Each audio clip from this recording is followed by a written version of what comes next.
یہ ساری نشانیاں، ان پر اگر آپ غور کریں تو یہ قیامت کے وقوع کی علامات ہیں ساری کی ساری. جس طرح ہم نے کل اپنے تعارفی گفتگو میں بتایا تھا کہ سورہ التکویر کے اندر بنیادی موضوع کون سے ہیں، تو ہم نے بتایا تھا کہ اس ایمان آخرت، جو آخرت اور قیامت کا ذکر ہے، اس کو 3 درجوں میں بیان کیا گیا. تو پہلا حصہ جو قیامت کا مرحلہ اولا جس کو ہم کہہ سکتے ہیں، وہ پہلی 6 آیات پر مشتمل ہے جو ابھی ہم نے پڑھی، کہ سورج بے نور کر کے لپیٹ دیا جائے گا، اور چاند کو وَإِذَا النُّجُومُ انکدرت، اور جو ستارے ہیں وہ بکھر جائیں گے. بکھرنے سے کیا مراد ہے کہ وہ جو اپنے اپنے خاص مدار میں حرکت کر رہے ہیں، موومنٹ ہے نا ان کی، وہ ختم ہو جائے گی، وہ اپنے مدار سے نکل جائیں گے، ایک دوسرے سے ٹکرا جائیں گے اور منتشر ہو جائیں گے، اور پوری کی پوری کائنات منتشر ہو جائے گی. اور انقدرت، اذا النجوم انقدرت میں قدورت کا مفہوم بھی شامل ہے، جس سے یہ ظاہر ہوتا ہے کہ وہ صرف منتشر ہی نہیں ہوں گے بلکہ وہ تاریک بھی ہو جائیں گے، ان کی روشنی بھی جاتی رہے گی. اور تیسری آیت میں جو مفہوم بیان ہوا کہ وَإِذَا الْجِبَالُ سُيِّرَتْ، اور جو سمندر، جو پہاڑ ہیں، وہ زمین کے اوپر یوں ہوا میں روئی کے گالوں کی طرح پھر رہے ہوں گے. یہ کیسے ہوگا؟ آپ لوگوں کے علم میں ہے کہ زمین کے اندر ایک کشش ہے جو زمین، جو ہر وزنی چیز کو اپنی طرف کھینچتی ہے، اس کو ہم کہتے ہیں کشش ثقل، گریویٹیشنل فورس. اللہ تعالیٰ اس فورس کو ختم فرما دے گا، گریویٹیشنل فورس ختم ہو جائے گی، اور وہ جو پہاڑ جو وزنی تھے اور زمین پر جمے ہوئے تھے، پھر وہ اس صورت میں باقی نہیں رہیں گے اور اپنی جگہ سے اکھڑ جائیں گے، بے وزن ہو جائیں گے، اور فضا میں زمین کے اوپر یوں چل پھر رہے ہوں گے جیسے فضا میں کوئی چیز، بادل یا کوئی روئی کے گالے چلتے پھرتے. یہ پوزیشن ہو جائے گی. اور اس کے بعد آگے چوتھی آیت میں فرمایا وَإِذَا الْعِشَارُ عُطِّلَتْ، اور جب اونٹنی، وہ اونٹنی جس کا بچہ پیدا ہونے والا ہے، وہ اونٹنی، اس کو چھوڑ دیا جائے گا، کوئی اس کا خبر گیر نہ ہوگا، کوئی اس کا کیئر ٹیکر نہ ہوگا. یہ ایک مثال دی گئی ہے عرب معاشرے میں جس میں قرآن نازل ہوا تھا.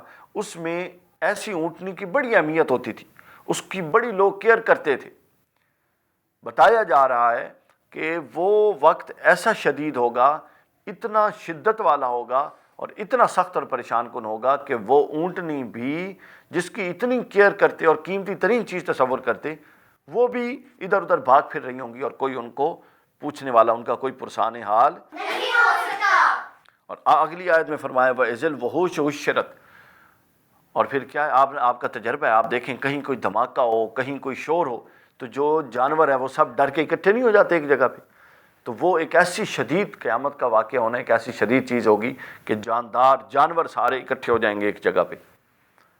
وَإِذَا الْبِحَارُ سُجِّرَتْ، اور جو سمندر ہیں، سجرت یہ تسجیر سے ہے، سمندر کے اندر اس سے 2 چیزیں مراد لی جا سکتی ہیں. یا سمندر کو ابل جائیں گے، یعنی سمندر کا اتنا پانی جو اس کے اپنے اندر سمایا ہوا ہے، ٹھیک ہے نا، وہ یا بہہ جائے گا اور ہر شے کو بہا دے گا، یا دوسری بات یہ ہے کہ اس کے اندر آگ لگ جائے گی. اور جیسا کہ میں نے پہلے بتایا کہ سورج، چاند، ستاروں کو اللہ اس سمندر میں ڈال دے گا اور اوپر سے ہوا چلے گی جس سے سمندر میں آگ بھڑک جائے گی. اور دوسرا، اگر ہم سمندر میں پانی ہوتا ہے، ہم پانی کا کیمیکل فارمولا دیکھیں H2O، ٹھیک ہے نا، تو اللہ تعالیٰ اگر چاہے تو ہائیڈروجن اور آکسیجن کو الگ الگ کر دے اور یہ دونوں آگ کو پکڑنے والے ہیں تو اس سے بھی آگ بن سکتی ہے. تو یہ 6 علامات بیان کی گئی ہیں کہ قیامت کا وقوع، پہلا حصہ جو قیامت شروع ہوگی، یعنی ابھی دنیا چل رہی ہوگی اور قیامت کا مرحلہ آئے گا. تو وہ مرحلہ آئے گا، کیسے آئے گا؟ یہ 6 کام ہوں گے جو ہم نے بتا دیے. وہ 6 کام کیا ہوں گے؟ سورج لپیٹ دیا جائے گا. روایات میں ہے کہ لوگ بازاروں میں پھر رہے ہوں گے. امام ابن کثیر نے حضرت ابی بن کعب سے نقل کیا کہ قیامت سے پہلے 6 علامات ظاہر ہوں گی. لوگ بازاروں میں خرید و فروخت کر رہے ہوں گے کہ سورج بے نور ہو جائے گا، ستارے بکھر جائیں گے، اس کے بعد پہاڑ زمین پر گر جائیں گے، زمین پر اس سے زلزلہ برپا ہوگا، سمندروں کو بھڑکا دیا جائے گا. اور اس کے بعد کیا ہوگا؟ جاندار سارے ڈر کے اکٹھے ہو جائیں گے، سب کے دل دہل جائیں گے، اور جو مطلب وہ حاملہ اونٹنی ہیں ان کو بھی کوئی پرواہ نہیں کرے گا، اس حد تک اپنی قیمتی سے قیمتی چیز کی کوئی پرواہ نہیں کرے گا. یہ وہ ابتدائی مرحلہ ہوگا جو قیامت واقع ہوگی. یہاں بریک کا وقت ہوا ہے. ہم نے ابھی 5 آیات کا مطالعہ کیا اختصار کے ساتھ. اس سے کچھ چیزیں رہتی ہیں، اس کو انشاءاللہ اگلے پروگرام میں لیں گے. بریک کے بعد